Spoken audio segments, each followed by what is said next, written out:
IFM News. IFM News. IFM News. Lokal. Itipan na kay lungalong tigakat ang maparehistron ton dagiti e-bikes ket ditoy ang nagudwa ti reaksyon dagiti e-bikers. Basar ken PCMS Eric Bumaga, Chief ti Traffic Division iti Syudad Tilawag, ket ditoy ang mabalinen nga agrehistro dagiti adan ti e-bikes tapto rikasta ket saan danto ang matiliw in kaso nga implementar danton itigakat. Diti ordinansa ito pangkat e-bikes kasang karaman na kasang parehas na wala diti kanesa diti panag-rehistro. Dito nga ordinansa kat for awareness pa lang diti ang kamat pa lang diti mabagaan diti diti agitor kurang dito nga ordinansa kat dapat e-bikes mo i-restore dyan yung treasury office ng Dalawang City. So, address yung dalaing treasury office? Unsa tayo, dyan yung pati pag damagan tan no analigay kas lang masako dyan, sir.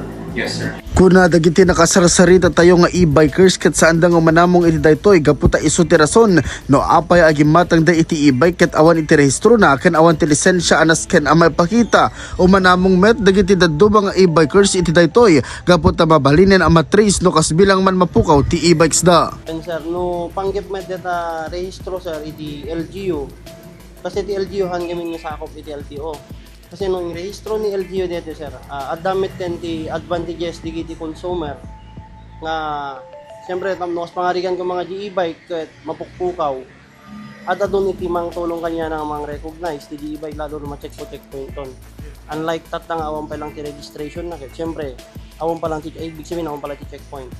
So mabalin lahat nga dumalya sa ti e-bike o rin sa ganun tapapalan na pero no dandon ti ordinansa dito yung may rehistro di municipalities dito e-bike yun.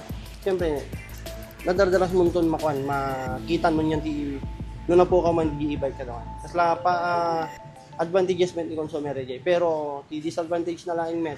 Adan to lahat tamin siguro ti kumabsutan ti sales ti branch. Para kanyak circuit, mayat lata sir. Tapno ma-identify tayo no sino tinakalugan ket sino akin ko sir kas pangarigan.